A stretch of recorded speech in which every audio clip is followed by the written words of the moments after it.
I think we'll get going. So we're going to talk about intestacies and some problems and the solution, which is going to be no great surprise. Just kick it off, Ian. Sure. Any opening comments? So this topic is the single most important marketing tool lawyers have, and that is the government takes over if you don't do a will. So couldn't be more important to understand it, so that when we say it, it's a little bit of smoke and mirrors, because as we well know, the government actually doesn't take over in a sense. It falls in the way of the statute, but I always laugh that this is the most powerful marketing tool the lawyers have that we should be waving around in a graceful way. Yeah, often the major problem is not necessarily the distribution, but the hiccups that come along with a statutory will, which is what this is sometimes referred to, a will that comes into play by statute. So right, I thought what the problem is that the clients think the government takes it over. So right, we have to create some mystery in our practice, and this is one of the mysteries that it gets created. It's of course not true, but it's just an exaggeration of the truth. So yeah, I mean, and there's a bunch of different ways that intestacies can occur. We'll talk about that. We'll talk about just distributions on intestacies, the issues related to having somebody deal with an intestate estate, and then the major problems with it. So, some of these are pretty obvious, but there's some that aren't that obvious. And the first one, obviously, not dying without a will, is your classic one. But maybe take us through, and I'll talk about lost will, and then you can take us through 3 and 4. But lost will, obviously, if you can't find the original will, but the original will existed, which revoked all prior wills, there's this presumption that it was revoked, which means that if they can't find a new will, you die intestate. So there are many circumstances where the original will can't be located. And if the court can't prove a copy for whatever reason, they decide not to, then you've got an intestacy. So there's plenty of people running around, or not running around, I should say, who used to be running around, who have perfectly valid wills, but they put it in such a safe place that only they know. And when the time comes to find it, they're not around to tell you where they put it. So our whole idea of lost wills can create a bunch more intestacies than we would otherwise have. And then, of course, the problems get created that you haven't named any beneficiaries. And that in and of itself brings about the seeking and finding out the beneficiaries. So you can get into all sorts of heirship problems, and beneficiaries who are not alive as well ties to that. So, we've spent on an intestacies many hundreds of hours of lawyers' times just trying to find out where we're going to send the money. And of course, without a will, it makes it that much more difficult if the family's more remote. And even if you've got a will, you can, if it's improperly drafted, you can create what's called a partial intestacy. So partial intestacy is where part of the estate is going by will because it's properly disposed of, whereas part of it doesn't go to a named beneficiary and passes on an intestacy because it hasn't been disposed of. And how can you have that? Well, you could have a situation where part of the estate is left to somebody who died, and there is no gift over of that provision.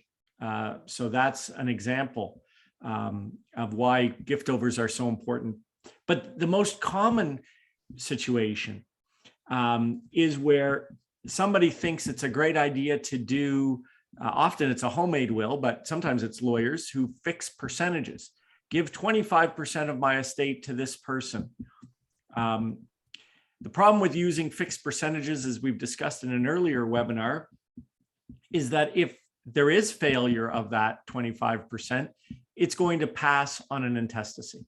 So you might have properly given away 75%, but the beneficiary of that 25% is not alive, and there's no proper gift over and disposition of that in that case. And that creates a partial intestacy as well. Well, and of course, my mantra many times is I went to law school because I can't do math. And you and I were both involved years ago with a big estate that totaled 99. So Yeah. there was 1%. The lawyer had totaled it up to 99 and not 100. So and that went on an intestacy and created nothing but chaos.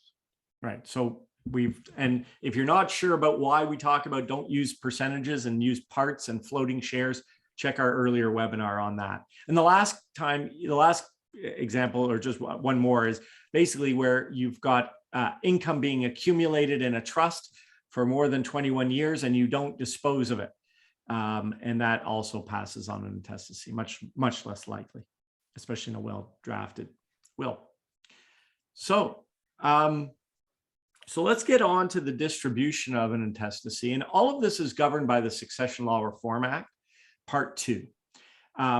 So the first question is there a spouse? And this is very important, that we don't include, that it's only married spouses that we're including here.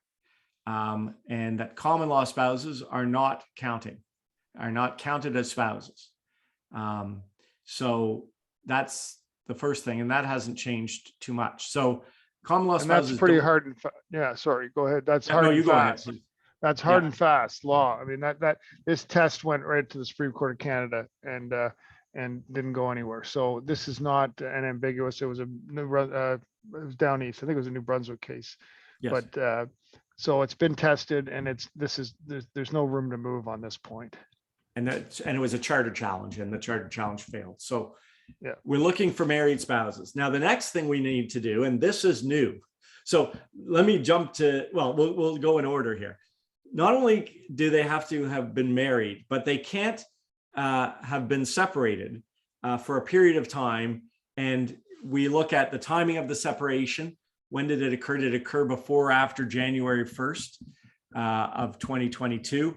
And how long has it continued for? And is it 3 years or more? And there's a bunch of rules. And this is the brand new legislation that just came in. Historically, prior to January 1st of this year, we didn't care about how long, whether they were separated or they weren't. And so this is brand new item on our checklist. And it's provincially based. So some of the provinces do it differently than others. But Ontario, it's now a big help, because it used to be you had to rely on the Family Law Act and the 6-year limitation period that may or may not apply. You were never given the certainty that you now have legislatively. So this is, again, pretty nice to have a bit of hard and fast rule for this one. Yep. And then, of course, divorced spouses are no longer a spouse. So that makes sense. So then the next question is, are there descendants or issue of the deceased? And we're looking for a couple of things. We're looking for, first of all, are there living children? And we really only care about biological children. On an intestacy, there's no question of excluding somebody because you didn't treat them as a child or anything like that. The question is, are they adopted or are they biological? And it includes adopted children, it includes biological children, but it doesn't include stepchildren. So notwithstanding that that the deceased may have had the greatest relationship with their stepchild, that is the child of their spouse, who's not their child, they don't count as one of their children. Yeah, and this comes back to my point about air locating and so forth. Like, we're going to have a separate standalone podcast on this because it's such an important part of the practice. When you get an intestacy, years ago, I acted for a lawyer who had drawn out the family tree and put down a stick for the 2 kids, and one stick said Bill and the other stick said question mark. And the lawyer never followed up with the question mark. And of course, the estate was administered to Bill outright on an intestacy, and it turned out the question mark was someone who existed. And we were as representing the lawyer, we were dead in the water because we had identified the issue we put a question mark under the family tree, and we didn't follow it through. So much care has to go into the testing of the biological children of the deceased. And then, of course, you can get into the whole question of the rules of intestacy, which we're going to talk about, and the table of consanguinity if you're starting to chase people down even that much further. But we have a handful of really good air locators that we've used that are excellent across Canada. But there's a whole mechanism to make sure that we've identified all of the DNA link, so to speak. Can you see this family tree? Yeah. Yes, absolutely. Yeah. So yeah, basically, so I just wanted to know because we'll go to that in a second. So living children, biological or adopted, but not stepchildren. And then we think about descendants. So we're going to go all the way down and decide on that. So if there is a spouse, we'll stop there for a second on the number of people. But the way it works is if they're a spouse and or children, if there is a spouse, then the spouse gets what we call the preferential share, and it's been raised to $350,000 as of last year from $200,000. So they get the first $350,000. And then we look at the balance, what's often called the distributive share. And the balance, so if the estate is $350,000 or less, the net estate, then the spouse gets it all, regardless of who else is out there.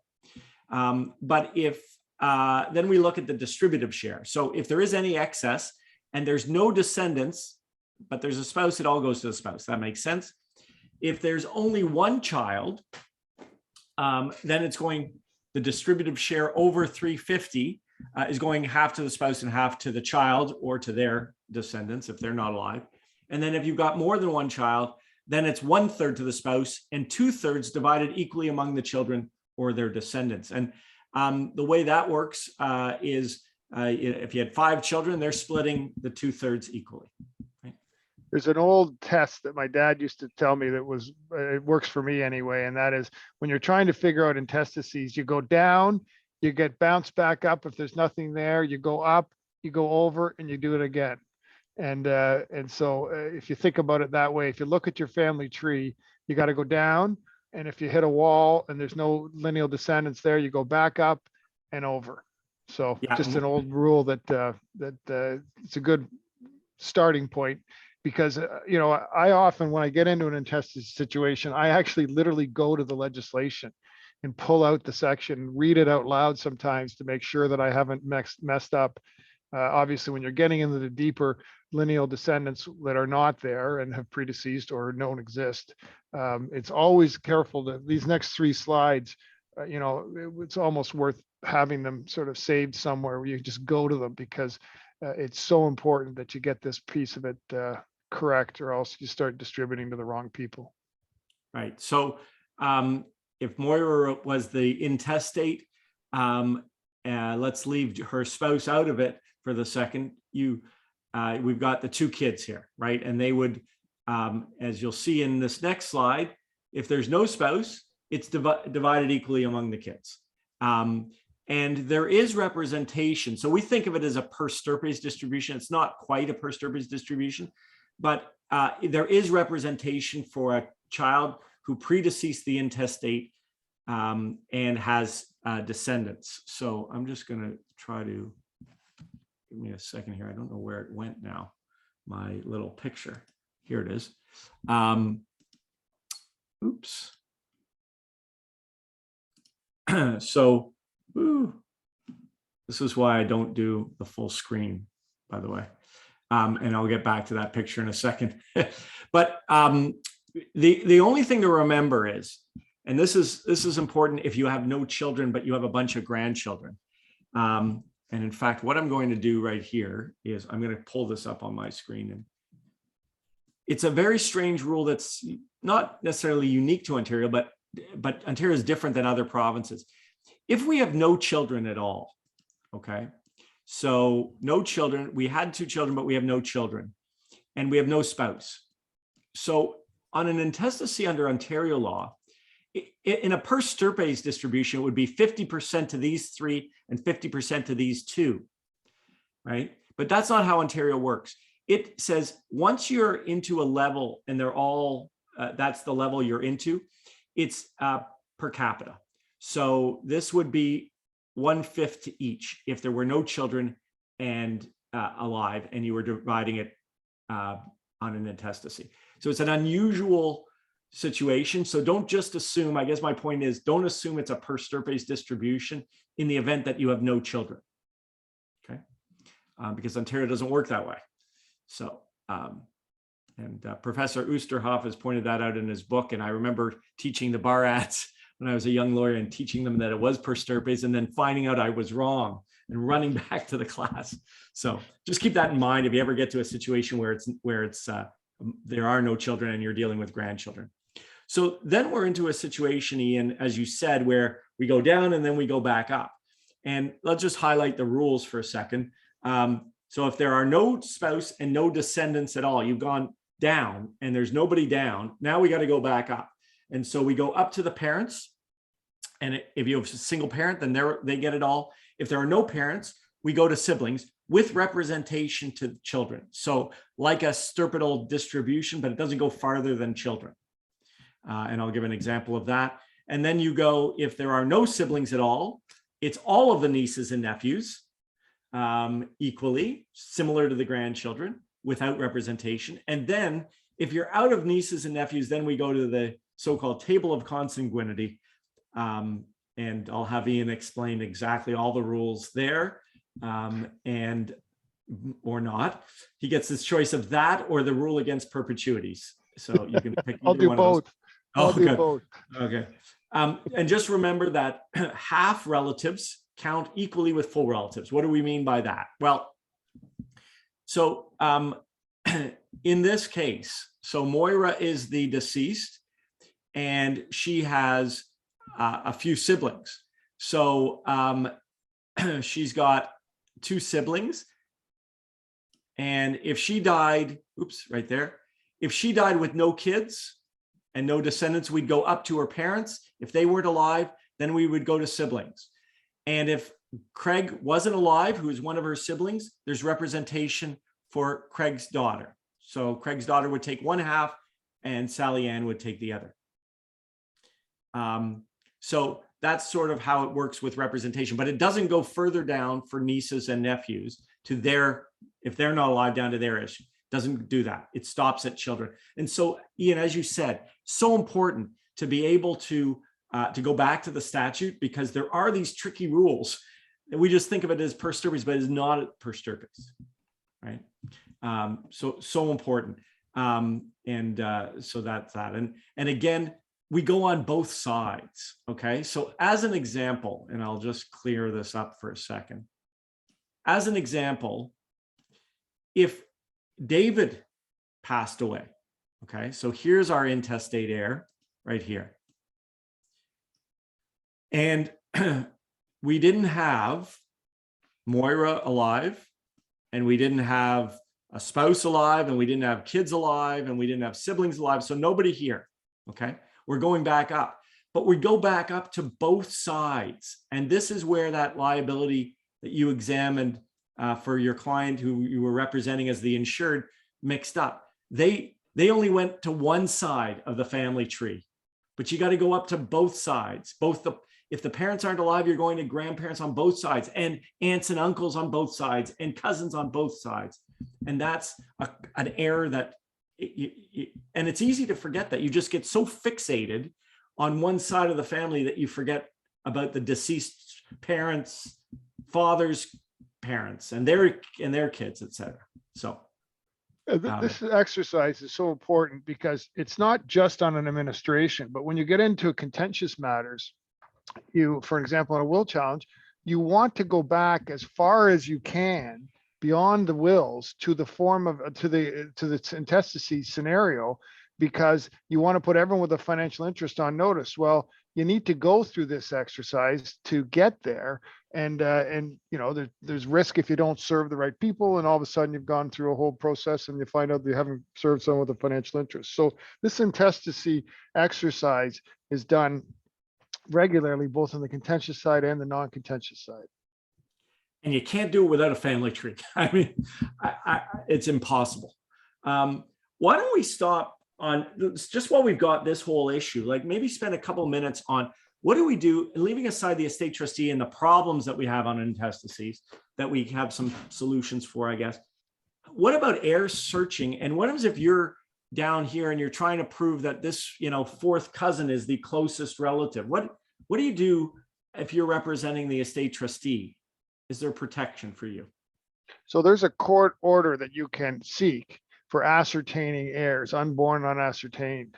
And you go to court and you literally prove to the court that you have searched out everything you can to determine who the heirs are, and you get a blessing of the heirs search, so to speak. It's almost, I always say it's akin to an heir search audit, because judges are the best people to audit this situation in a sense, because they're not going to let anything go by them, right? They're going to be very nervous about anyone missing. So they're going to want to see a comprehensive record.